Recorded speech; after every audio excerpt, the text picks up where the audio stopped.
Good morning from Sridham Mayapur. The class is in a little different place today. We had some internet difficulties. So we'll just begin with Narayanam namaskrityam naram shaiva narotamam Devyam saraswatim vyasam tato jayam udirayat Vedi ramayane shaiva purane varate tata Adavante cha madhye cha hari sarvatra giyate Mukam karoti vachalam bhangam langayate girim Yat kripa tamaham vande shri gurum dinataranam Paramananda madhavam. Good morning, dear devotees. We're from Sridham Mayapur. We're here reading Srimad Bhagavatam today. Last session we gave a quick summary of chapters 26 and 27 of the third canto. And today we're going on to chapter 28 and saying something about the first verse of this. And we may also just summarize this because mainly I want to go to chapter 29 because honestly I'm a little uncertain about our situation right now here in India. And we may have to go soon. I'm not sure how long we're going to be able to continue the class. We'll see. I'm happy doing it, but some big changes may be coming up. So today we're reading from text number 1 of chapter 28. Shivadavan uvacha yogasya lakshanam vakshe sabhijasya nipatmaje Mano yenaiva vidina prasanam yati satpratam. The personality of God had said, My dear mother, O daughter of the king, now I shall explain to you the system of yoga, the object of which is to concentrate the mind. By practicing this system, one can become joyful and progressively advance toward the path of the absolute truth. Srila Prabhupada writes in his purport, the yoga process explained by Lord Kapila Dev in this chapter is authorized and standard, and therefore these instructions should be followed very carefully. To begin, the Lord says that by yoga practice, one can make progress towards understanding the absolute truth, the Supreme Personality of Godhead. In the previous chapter, it has been clearly stated that the desired result of yoga is not to achieve some wonderful mystic power. One should not be at all attracted by such mystic power, but should attain progressive realization on the path of understanding the Supreme Personality of Godhead. This is also confirmed in Bhagavad Gita, which states in the last chapter of the sixth chapter, last verse of the sixth chapter, that the greatest yogi is he who constantly thinks of Krishna within himself, or he who is Krishna conscious. It is stated here that by following the system of yoga, one can become joyful. Lord Kapila Dev, the Supreme Personality of Godhead, who is the highest authority on yoga, here explains the yoga system known as Astanga Yoga, which comprises 8 different practices, namely Yama, Niyama, Asana, Pranayama, Pratyahara, Dharana, Dhyana, and Samadhi. By all these stages of practice, one must realize Lord Vishnu, who is the target of all yoga. There are so-called yoga practices in which one concentrates the mind on voidness or on the impersonal, but this is not approved by the authorized yoga system as explained by Kapila Dev. Even Patanjali explains that the target of all yoga is Vishnu. Astanga Yoga is therefore part of Vaishnava practice because its ultimate goal is realization of Vishnu.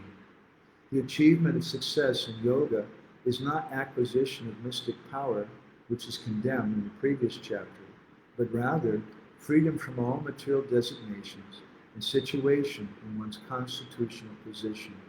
That is the ultimate achievement in yoga practice. Gora Braganya Gana Gota Goloruharam Goranya Gudatama Gopya Kopa Vriksham Gopalagada Ratidam Yati Singha Gora Govinda Deshikavaram Satatam Namami Vamsha Papadrivishchan Kripa Sindhu Deva Cha Patitanam Pavanebhyo Vaishnava Jai Shri Krishna Chaitanya Prabhu Nityananda Shri Advaita Gadadhara Shivasari Gaura Bhaktivinoda Hare Krishna Krishna Krishna Hare Hare Hare Rama Hare Rama Rama Rama Hare Hare. So in this chapter, Jiva Goswami explains that Lord Kapila speaks about different types of yoga. This chapter is entitled Instructions in the Execution of Devotional Service. But Jiva Goswami is saying he's actually speaking about different types of yoga. Vishwanath Chakravarti Thakur explains that this chapter will be explaining meditation in the Ashtanga Yoga system by which the yogi attains liberation without effort. And he says it's speaking about Sankhya mixed with Bhakti. Previously, that was in chapter 27 and 28. And now, in this chapter, the Lord will begin to speak about Ashtanga Yoga mixed with Bhakti. Yoga is defined Indriya Samyama. This is the definition of yoga, controlling the senses. Baladeva Vibhushan comments in the Gita, Chitta Vritti Nirodha, that yoga means to stop the internal functions. And again, it's defined, yoga is defined in Bhagavad Gita, is Kayena Manasa Buddhya Kevalaya Indriyaya Pi, the state in which the functions of the body, mind, intellect, and even the senses are kevala, completely pure. So, this practice of yoga, the purpose of it is to purify the consciousness, to control the senses, and it has a lot of similarities with Vaidhi Bhakti. In the 6th canto of the Bhagavatam, in the first chapter, it's described there, Tapasa Brahmacharjena, Samena Cha, Domena Cha, Tyagena, Satya Sochabhyam, Yamena Niyamena Va. These are all aspects of yoga.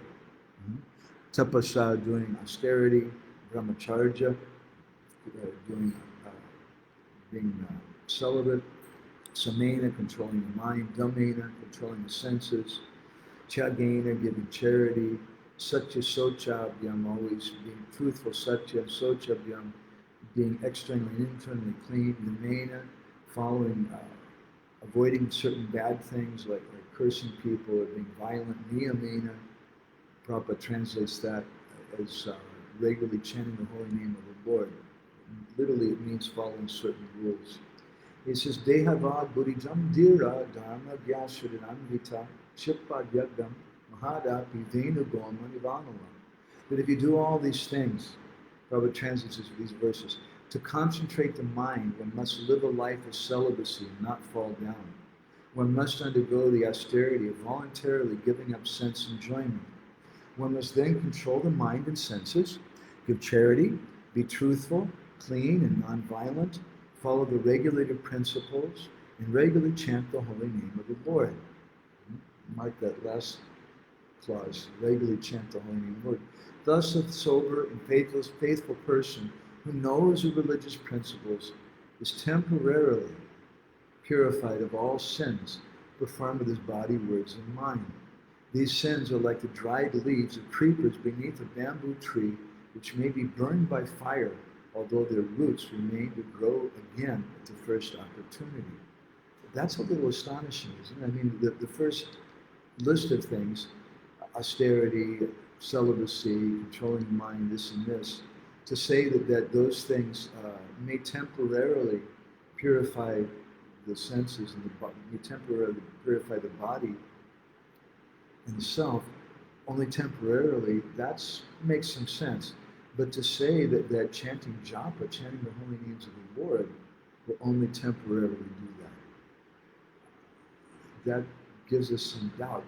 What is the meaning of this? So to understand this, let's go a little further in the same section of the Bhagavatam, which gives us a little light also in this chapter of the 3rd canto. It said, Ke chit kevalaya bhaktya, as the next verse says, Ke chit kevalaya bhaktya. Vasudeva Parayana, Agam Dun Bhakti Kartsina Nirhamiva Bhaskara.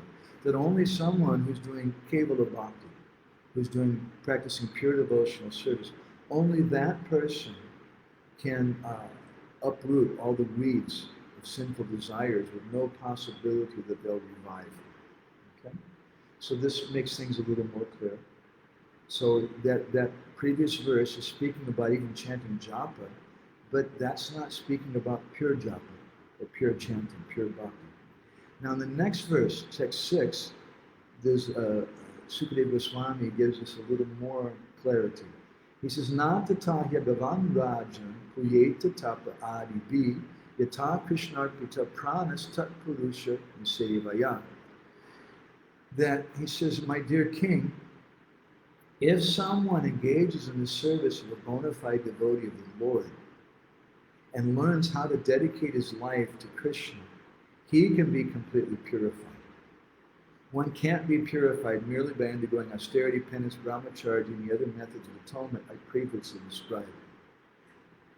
So similarly, in this chapter, in the third canto, Lord Kapila Dev is speaking to his mother so many different rules. And Prabhupada titles this chapter, the third canto, Lord Kapila's instructions on the execution of devotional service. But when we look at it a little bit closer, he's speaking about different rules for the body.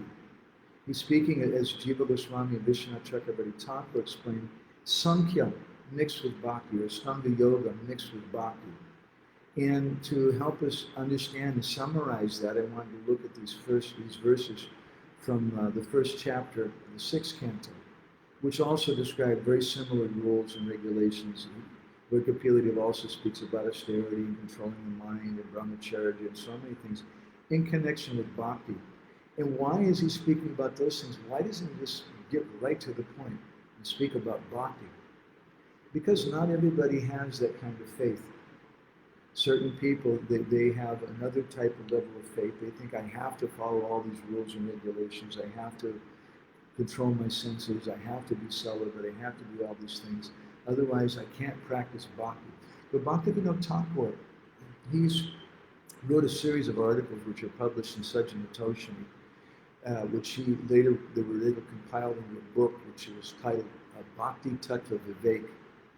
He says there that Paramatma, Ishvara, the personal Vishnu, and so on, are the objects of research in the yoga process. So if someone's practicing yoga, classical yoga, Stanga yoga, which also Lord Kapila Dev is speaking here, Stanga yoga mixed with Bhakti, the object of your focus is Paramatma, or Ishvara, maybe the supreme controller that creates the universe, the personal form of Vishnu. These are the objects of research in the yoga process. He says, in this process, we can find a few attributes of Bhakti. A few. He said, but it's not Sudha Bhakti. It's not pure Bhakti.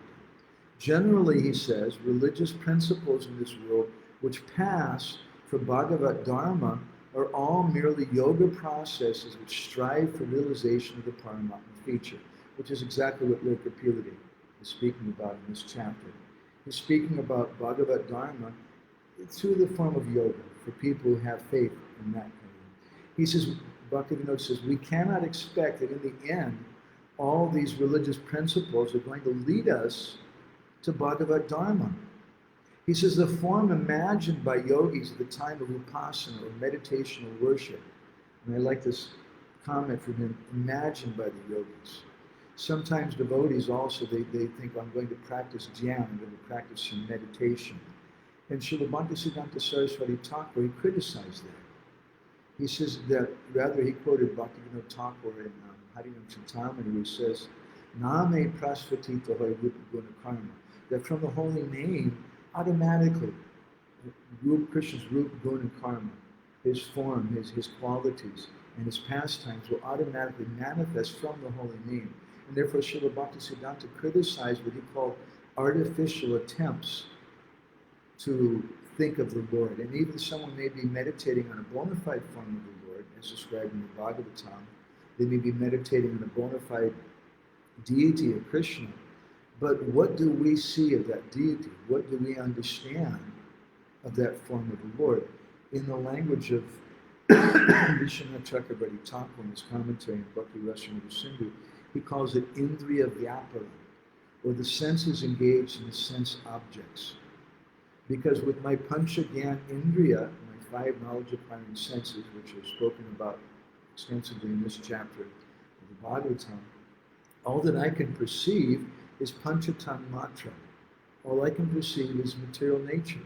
Now, I may be trying to do something with Bhakti, I may be sitting in front of a picture of the Lord, and that's beneficial. Our Guru Maharaj used to recommend that when you chant japa, you should sit in front of a picture of the deity to help you fix your mind. But if we think that I'm meditating on this form of the Lord, or sometimes devotees like to think I'm going to meditate on some pastimes of the Lord, both Srila Prabhupada and Srila Bhaktisiddhanta and other previous acharyas such as Jiva Goswami discourage that as being artificial. Because again, we're trying to think of some pastime of the Lord with our mind, but our mind is some mundane thing at this point.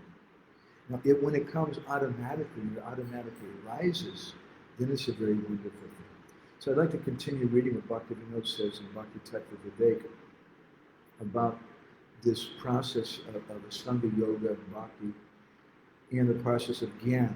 He says the form imagined by yogis at the time of Vipassana, meditation, and worship, whether it be the Virat universal form or the forearm form in the heart, is not eternal. That form that they're meditating on. Similarly, as aspiring devotees, we may be trying to meditate in some form, and that's beneficial for us, but that form is not eternal. What we see of the deities of Rukmini Dwarkadish, the Rukmini Dwarkadish are eternal, that is Krishna. But what I perceive of their form, as described in the Padma Purana, Ta Shri Krishna Namadi Nabhave Graham Indriya. With my senses, my Indriya, I can't perceive Krishna's form, even Krishna's name. And therefore, it's said in that same verse in Padma Purana, that Sevan Mukihi Jivado, when I engage in service with the tongue, which, that tongue is one of the Panchagyan Indriya, that's one of the senses, and you just said that you can't perceive the Lord with the senses. It seems contradictory, but the word Sevanmukhi is there. And this is the point which Lord Kapila Dev concludes with in this chapter of the Bhagavatam, and which is also the concluding point in the verses we just read from the first chapter of the 6th canto, that you may chant Hare Krishna and names of the Lord, that's good, but it won't necessarily root out all the weeds in the heart. Only pure bhakti will do that. And then he goes on to further explain that. That means when you associate with an elevated Vaishnava, then that thing will come about.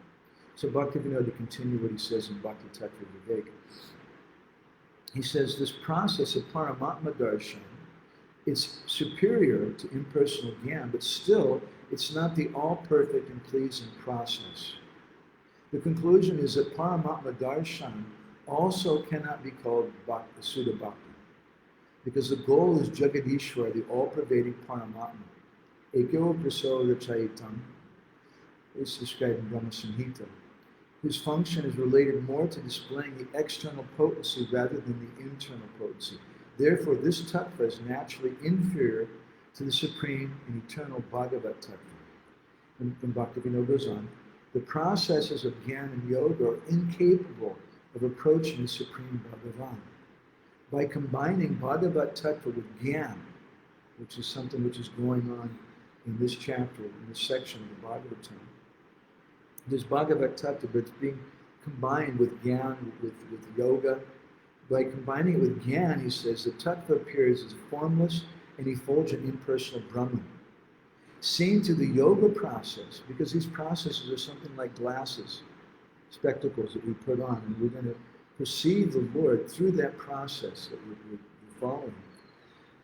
When we practice yoga, then the Lord appears as Paramatma in this material creation, which Prabhupada comments in Bhagavad Gita.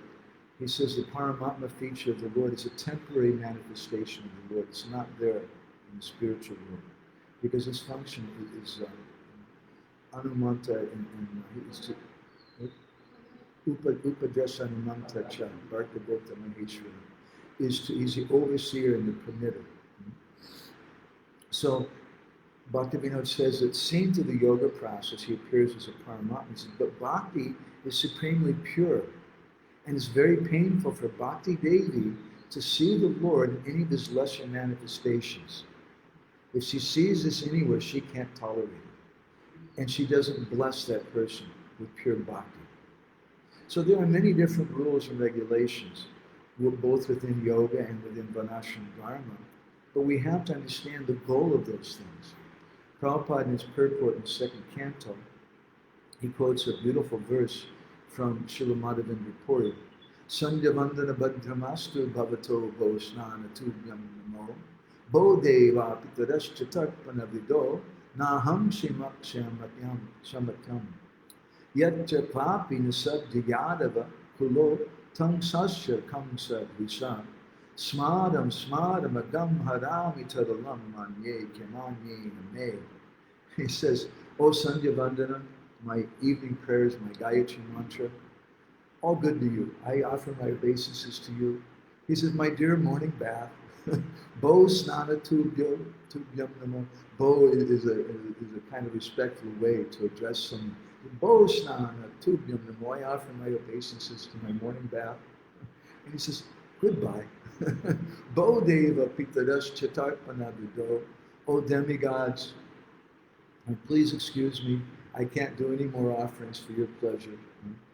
I'm not going to do this tarpana and things anymore. Now, simply, I'm remembering Krishna.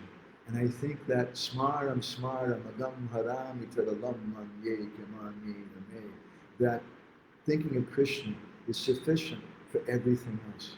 And I don't need anything. Prabhupada gave a lecture in Gorakhpur in 1971. He commented on this same verse from Madhavendra Puri, which is wise for us to consider at this point. He says that taking bath early in the morning is a good recommendation for spiritual advancement. But Madhavendra Puri said, I'm unable to execute this order, please excuse me. In his Radvartma Chandrika, Vishwanath Chakravarti Thakur explains that he raises the question, when does one give up these different karmas, these different activities, which are temporary activities, they're not eternal, they're naimittika karmas. And naimittika karmas also means taking bath in the morning, and chanting Gayatri and things. And he gives an example. He said if someone is hearing Krishna Katha, and it's really wonderful Krishna Katha, and the time for Sandhya Vandana comes, time for chanting Gayatri comes, then a devotee who has some spontaneous attraction for the Lord, he may not chant Gayatri at that time, because he's more absorbed. And that's a higher principle, he says. So Prabhupada says, though, that it's a good recommendation for spiritual life to take bath early in the morning. But Madhavendra Puri said, now I can't do this, and please excuse me. And finally, Madhavendra Puri concludes that I'll sit down somewhere under a tree and simply remember Govinda's name. That is sufficient. And he says, Prabhupada says, please excuse me, please excuse me, please excuse me. But Prabhupada says that, but Madhavendra Puri's statement is not for the neophyte devotees. We should not imitate Madhavendra Puri. Madhavendra Puri was the spiritual master of Ishvara Puri, and Ishvara Puri was the spiritual master of Chaitanya Mahaprabhu. So the position of Madhavendra Puri, the position of Haridas Thakur, they're different from our position. We should not imitate. We should rise early in the morning, take bath, worship the deities like that. But real Dharma means, as described in the 6th canto of the Bhagavatam, and in Chaitanya Charitamrita, Dharma stapana hetu sadhura vyavahar. That the sadhu vyavahar, the behavior of a sadhu, is the thing that really establishes what is Dharma. Otherwise it becomes so very, very confusing. What is Dharma? And people, even sometimes devotees, they turn to books like Manasamhita, which is quoted often by Srila Prabhupada and Acharyas. But Prabhupada also said, if you try to follow Manasamhita, you're just going to fall down. You won't be able to do it. So here it's described Dharma stapana hetu, that the real purpose of Dharma is established by sadhana vyavahar, by the behavior of a sadhu. And again, he says, Puri Gosai Jayacharna say Dharma. Sorry, that Madhavendra Puri, he's the essence of such religious principles. So it's not by doing all these different yoga processes, it's not even by following all these different rules and things that we're going to make advancement, but it's only by being fixed in bhakti. Jiva Goswami in his Bhakti Sundarbha quotes the 11th canto of the Bhagavatam, which says, Tasman mad bhakti yuktasya yogi no vai madatmanam nagyanam nachadairadya praya shreyo bhavadiham. For a devotee who's engaged in bhakti, whose mind is fixed on me, the cultivation of knowledge and renunciation, the cultivation of yoga is generally not beneficial. And that's why Guru Maharaj used to tell us, don't practice yoga. That yoga can be detrimental. But as Srila Prabhupada told devotees, who was it Prabhupada's early servant and cook? What's his name? Nanda Kumar Prabhu. Very beautiful remembrance from Nanda Kumar Prabhu. How he was practicing yoga before. He was also eating things which devotees used to criticize him, all kinds of nonsense, bogus things like organic food and whole wheat flour, really nonsense, and raw sugar, completely bogus nonsense, things like that. And the devotees were telling him, this is just Maya, you should just take white flour and white sugar and happily eat all the pesticides and stuff that are there.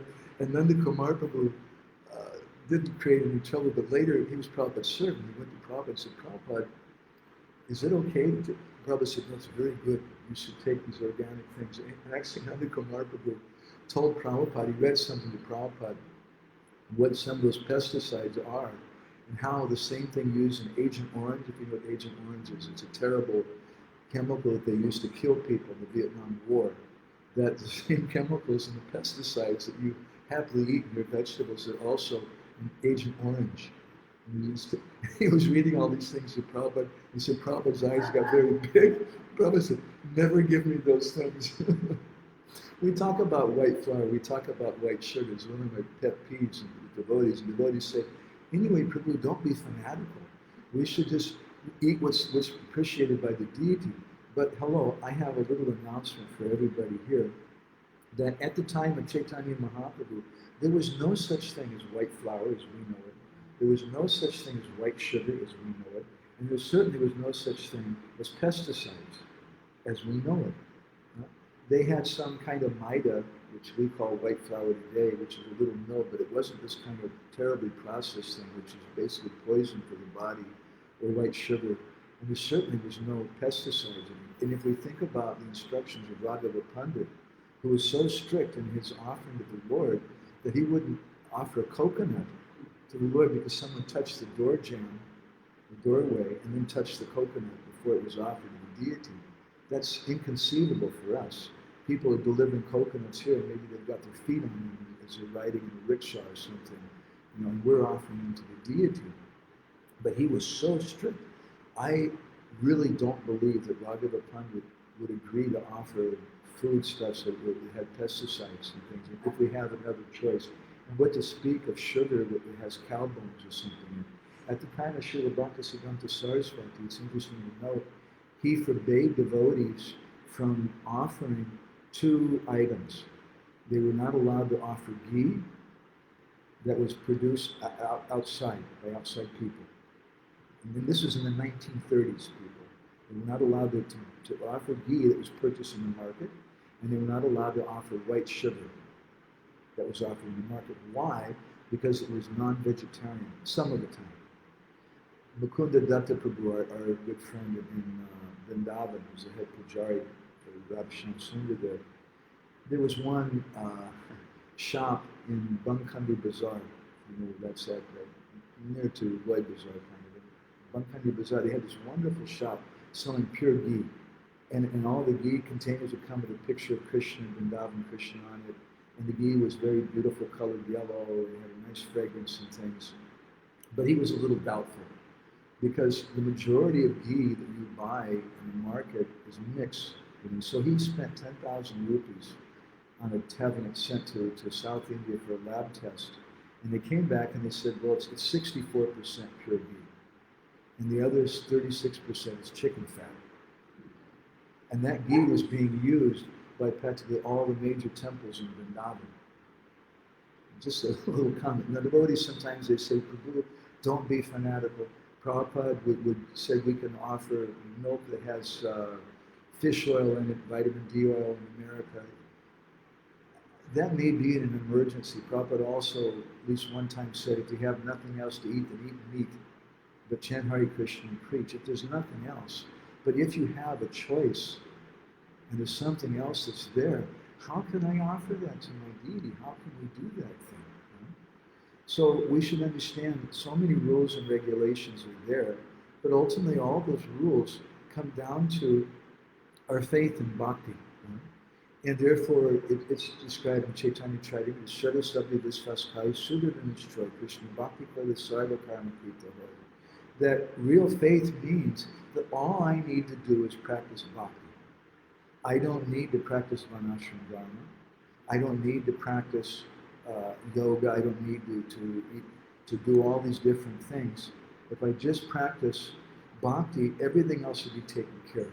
When we speak about Varnasrama Dharma, which is also very similar to the discussion we're having today, because it means following so many different rules and regulations and things, there are three attitudes toward it, which Bhaktivinoda describes. Three different sadhaks: the Swanishita sadhak, the Parinishita sadhak, and the Nirapeksha sadhak. Swanishita means someone. Swanishita, Parinishita, excuse me? Nirapeksha, sadhya, who's a sadhak, who's a practitioner. So the first one is someone who's Swanisha, they have strong faith. I must practice Varnasrama Dharma, otherwise I'm going to go to hell. And you should, be a Dharma Patni and cover your head and shut up and stand in the back and do whatever like that and follow all these rules and regulations. And that's okay, because they have that kind of faith. And Krishna says, don't disturb their mind. If you disturb their mind, you may stop practicing Bhakti altogether.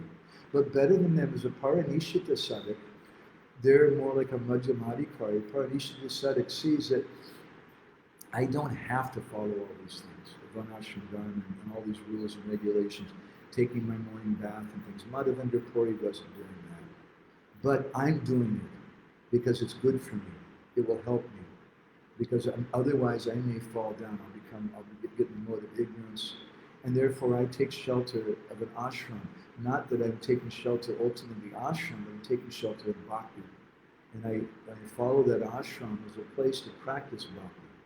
So the Parinishita sadhak understands I don't have to, but he does so for the benefit of his Bhakti. The Nirapeksha sadhak may do, he may not do. Madhavendra Puri, perhaps sometimes he was following those rules because he says goodbye to them. So if he says goodbye, it means at one point he was with them, perhaps. He's detached. So we should understand that a Vaishnava is not attached to these things ultimately. They may practice them. Rupa Goswami describes in his Mula Shloka, his most important verse in the Bhakti Rasamrita Sindhu, Anyabhilasita Shunyam Gyanakamadi, Anavita Manipurina Krishna Nishilana Bhakti Uttama. That first of all, that if you want to practice what's Uttam Bhakti, the first thing is Anyabhilas. There should be no other desires. And interestingly, Jiva Vishwanath Chakravarti Thakur in his commentary on that verse says that this means that someone they may have material desires, but they're not acting on them. He gives a similar explanation on the Apichet Sudarachara verse in the Bhagavad Gita, that someone is what does it mean when Krishna says they're a Durachari sadhu, they're a sadhu, but their behavior is not so good. And they're a sadhu because they're doing Ananyata bhajan. They're doing one-pointed bhajan, but hello, how are they doing Ananyata bhajan if they're a Durachari sadhu? And Vishwanath explains that they may have material desires, they're not a pure devotee in that sense, but they're not taking shelter of karma, jnana, yoga, these different processes. They may be practicing yoga like Nanda Kumar Prabhu was doing some for his bodily health, and Prabhupada actually encouraged him to do that. But Nanda Kumar Prabhu was doing that so he could do more service. His real purpose was for bhakti, not for doing yoga. So it says Jnana Karma Adi Anabritam. Adi means etc. We often comment on this verse that Vishnu Chakravarti Thakur says that why anabritam, not covered, or why not sunyatam, no gyan, no karma, no adi, which means also varnashram dharma, which also means yoga and different things. It says that you may do some of those things if it helps you with bhakti, but it shouldn't cover bhakti. And it may cover bhakti in one of two ways. One is you may think the goal is varnashram dharma. To become a perfect Brahmin, to perfectly practice Varnashram Dharma. The goal is to get Gyan, to have a whole bunch of knowledge. The goal is to practice karma, which means Varnashram Dharma. That's covering bhakti. The second way they cover it is that I understand that bhakti is the goal, but I think if I don't practice Varnashram Dharma, if I don't practice Vairagya and all these things, then I can't get bhakti. And that's also covering bhakti, because the 11th canto of the Bhagavatam says what? Bhakti sanjayate bhakti. The bhakti comes from bhakti. Bhakti is not dependent upon any other process. So the Vaishnavas, they're above Varnashram in that sense. There's an interesting conversation about this Varnashram Dharma in the 7th chapter of Bhaktivinoda's Jaiva Dharma. It's a conversation between one devotee named Yadava Das and his Guru Maharaj, whose name is Ananta Das. And Yadava Das, he asked his Guru Maharaj the $64,000 question. He says that householder devotees who are living, they're following Varnashram. If you're a householder devotee, you're Grihastha, that means you're part of Varnashram. And he says, if they give up Varnashram, if a Grihastha gives up Varnashram, can they be a Vaishnava? Now, he's saying if a Grihastha gives up, it's not saying that they're giving up their ashram, but they're giving up the process of following Varnashram, all those rules and regulations. Can they be a Vaishnava? And his Guru Maharaj says, you don't understand. He said, Vaishnava Dharma is very broad and generous. It's also known as Jaiva Dharma, or the religion for all living entities. Every human being is qualified to follow Vaishnava Dharma. Even outcasts can embrace Vaishnava Dharma and live as householders. We were speaking about this the other day. We're going to these gay parades sometimes in America. And very orthodox Vaishnavas in India, they wouldn't know what to think. People with all the body piercing and craziness and things. But that's not in any way, shape, or form, that's just something external. And that person can practice Sudha Bhakti. They can embrace Bhakti. Bhaktivinoda says, even outcasts can embrace Vaishnava Dharma and live as householders. For them, he says, there is no Varnashram. For someone who's an outcast, which means all of us, they can embrace Vaishnava Dharma and live as householders. For them, there's no Varnashram. And he says there's other persons, like sannyasis, who may break the Varnashram rules. They may fall down. We call them a Vantasi. The Bhagavatam calls them Vantasi. He says, but if they associate with devotees, most important principle we're speaking about today, they can attain pure bhakti. They can be householder devotees, and there's no problem. Prabhupada told that. He had several sannyasi disciples who fell down. Prabhupada told him, don't worry about it. Just be married and be a Vaishnava, because you'll get everything by practicing bhakti. Prabhupada says, for such persons, the Bhakti says, for them there's no rules of Varnashram. He says those persons who, because of their misdeeds, left the Varnashram system, they, along with their children, can still take shelter of pure bhakti in association with devotees. He says, but they're not part of the Varnashram system. He says then, householder devotees are of two kinds: those who follow the Varnashram system and those who don't follow the Varnashram system. And then his disciple asks, well, which of those two are the best? Right? The Grihastha, the Vaishnavas, Grihastha Vaishnavas who follow the Varnashram system, and Grihastha Vaishnavas who don't follow. Which one is best? And he gives a very beautiful answer. Whichever one has more devotion is the best. And he says, if neither of them have any devotion, then according to the material point of view, the follower of Varnashram is better because he's pious and the other's an outcast. He says, but from the spiritual point of view, it really doesn't matter.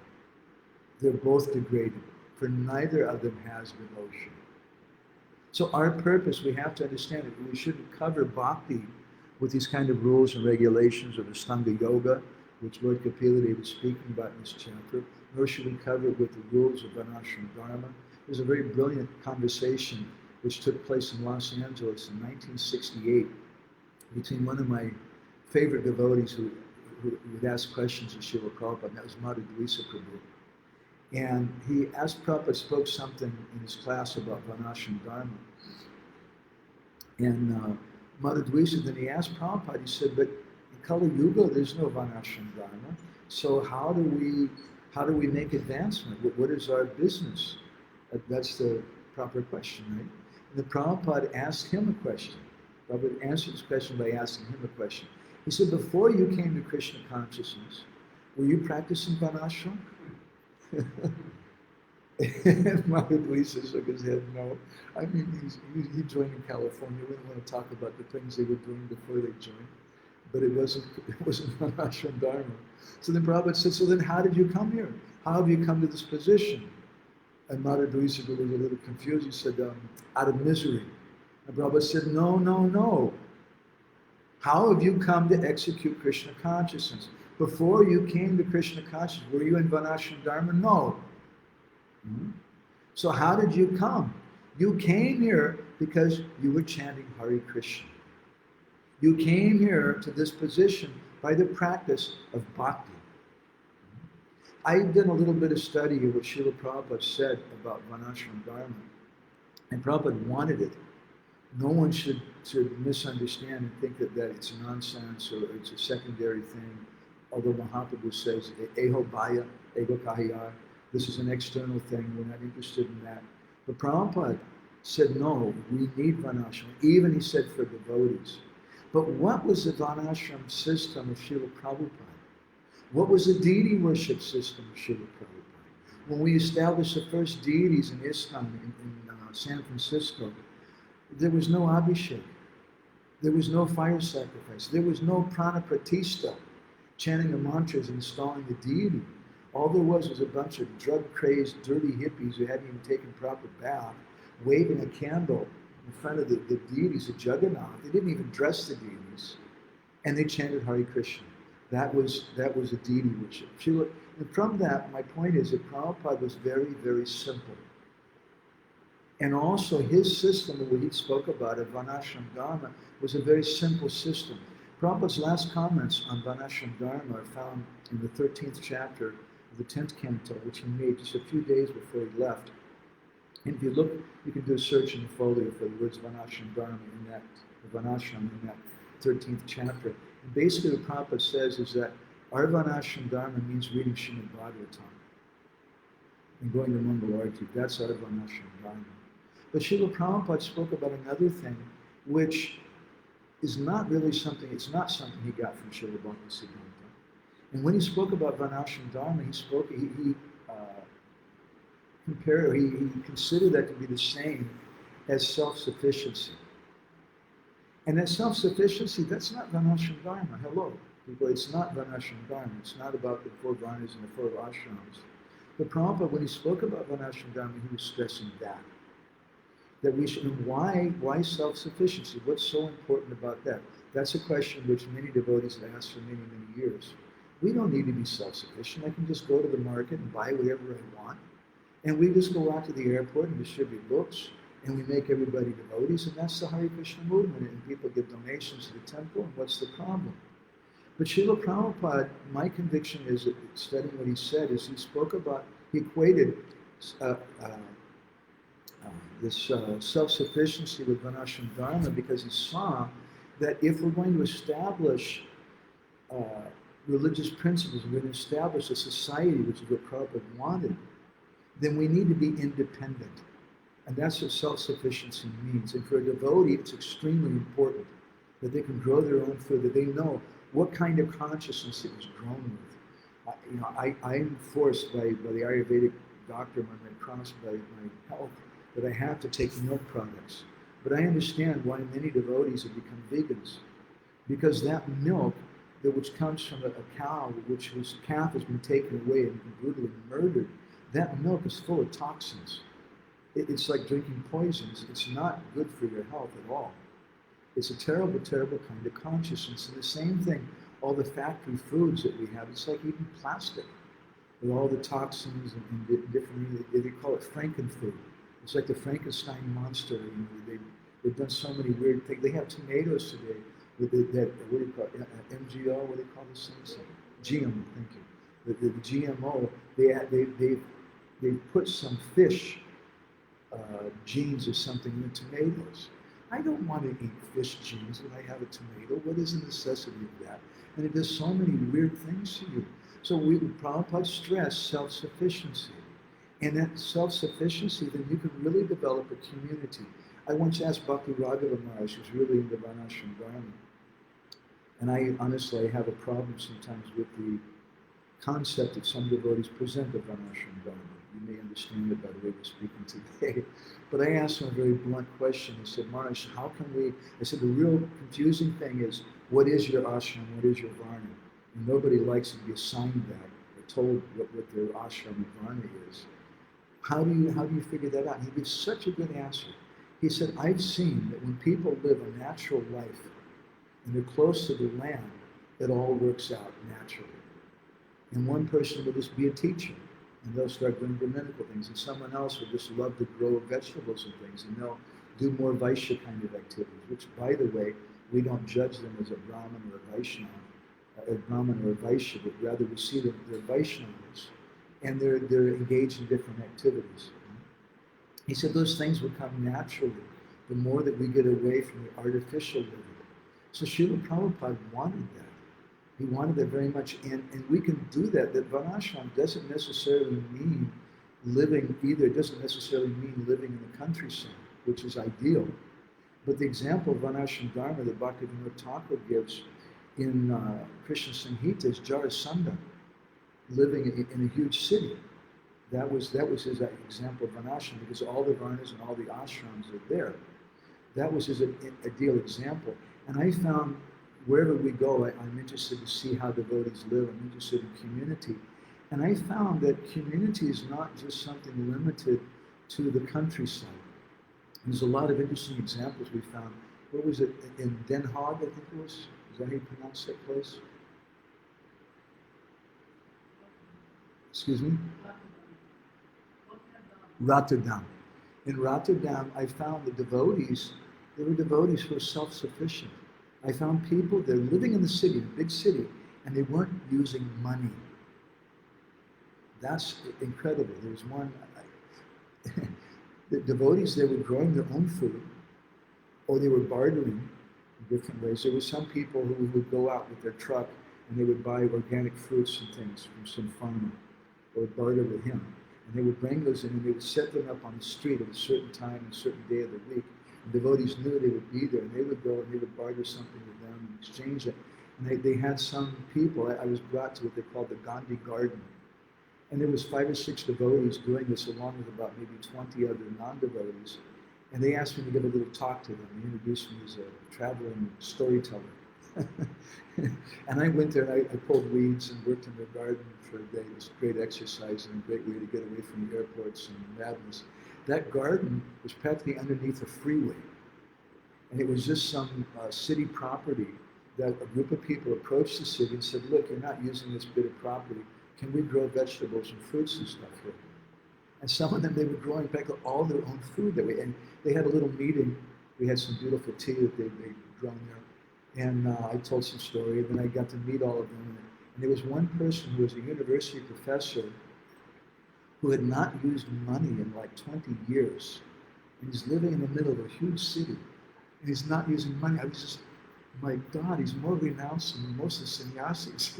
I know. Honestly, of course, what is renunciation? Real renunciation is bhakti. And we use whatever may be needed for bhakti. But I was astonished. And from that I could see, I could understand that being self-sufficient is not just confined only to living in the countryside, which is where my heart is. I like that more. And I think that's ideal. But it doesn't mean that we have to do that. There's a wonderful lady named Diana Leaf Christian who's written a number of books about community development, which are like the Bible for community development. I highly recommend. I have copies if you want, soft copies, for how to develop communities. And she comments how she speaks about, she studied communities all over the world. And some communities take place in apartment buildings. And a group of people, they buy all the apartments there. And they come together every day and they all eat together. And they come together and they read together and they're a community. And it's a beautiful thing, but they're living right in the middle of the city because their job skills, their ability to survive, they can't live in the countryside. Rather than I've seen for so many years, there's one, what's his name? No, he spent some time in Hungary, Prabhupada's disciple, who was in Bhubaneswar in the early days. I was speaking, I conversed with him before, and really, what's his name? That's right. He had a lot of association with Prabhupada and really, really studied this whole thing about self-sufficiency. Excuse me? Tejas, yeah, Tejas is one of our great authorities in this topic in our society. And he pointed out that historically speaking, in the last hundreds of years, no one has been able to migrate from the city basically to the countryside. It just doesn't work. And there's always been different movements of people wanting to do that, but it fails generally. And Diana Krishna speaks about this also. For such people, they need to have some way to make money, and a better ideal for them is to be somewhere a little close to the city. So you can go in and do your thing, and maybe work your job if you need to have a job or something, but you can be a little close.